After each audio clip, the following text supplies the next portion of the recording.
Hey guys, today I am going to show you how to make your own clearing spray or just to do a house clearing. I get asked this a lot, and with only 7 weeks, can you believe it, only 7 weeks left of 2020, we're going to all be needing this towards the end of the year. Now the angle's weird, we're in my kitchen, but I'm going to do the best I can to show you. So you can make an easy clearing spray with things that you might already have in your own cupboards or you could really easily get from the store, kind of kitchen witch, if you will. So I have just this little pot that I like to use. I have it about half full with water, maybe a little bit less. And I'm first gonna start with just some sea salt. So this is just regular old sea salt that you might have in your cabinet. I have some that I use for this kind of stuff. And I like a decent, generous handful, and I just kind of put that in the water.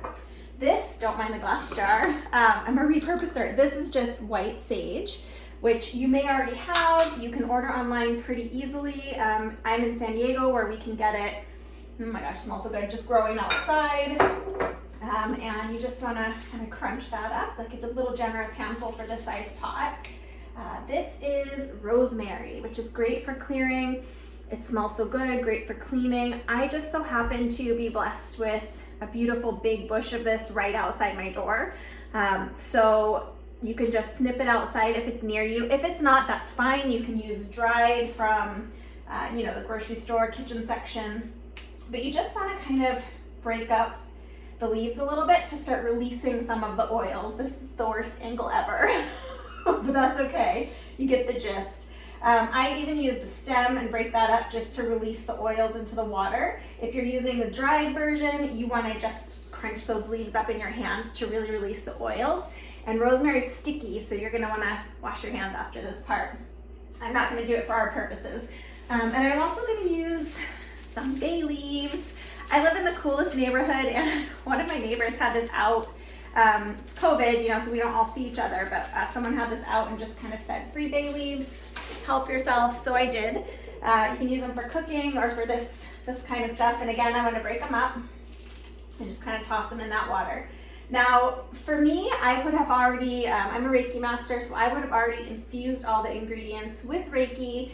You can infuse them with energy. If you know a healing modality, if you don't, you can just kind of put your own intentions into them.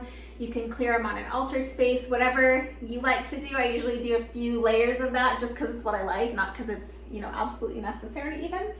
And then you just want to put the lid on. You're going to turn the fire on. I'll do it real quick for you guys. So you just turn the fire on and just let it come to a boil. And then once it comes to a boil, you want to turn it down to a simmer, but you want to let the steam permeate.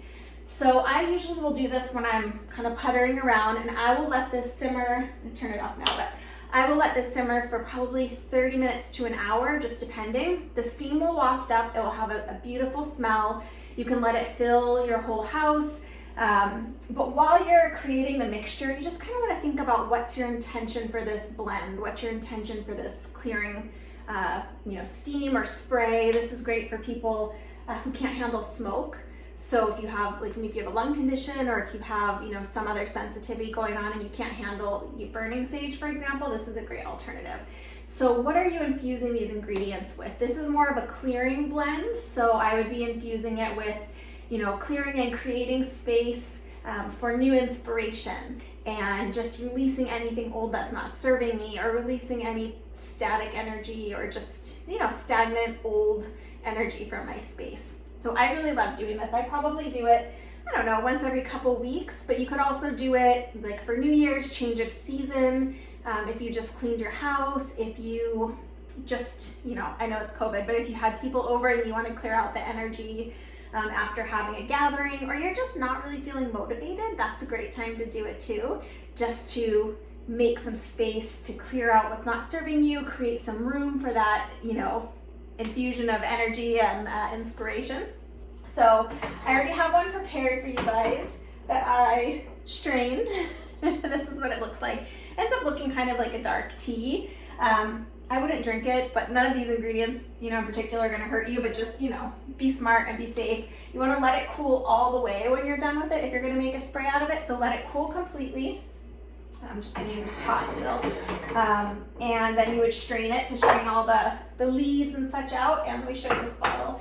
You can order these online. I made a line of spray, so I just have them, but you could easily order them. Okay, and so you just get a little funnel, as it were, and you're just gonna pour that into your jar. So that way, if you want to save it, you do your steam that day, but if you want to save it and kind of use the same clearing spray multiple times, you can easily just bottle it and spray it.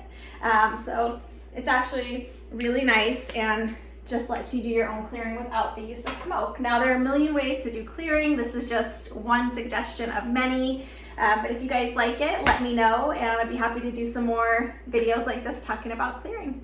And if you want to save the rest of the liquid, by the way, it's good in a closed like mason jar or something for about a month in the fridge, and then you can just refill your little jar, or you can make fresh every time.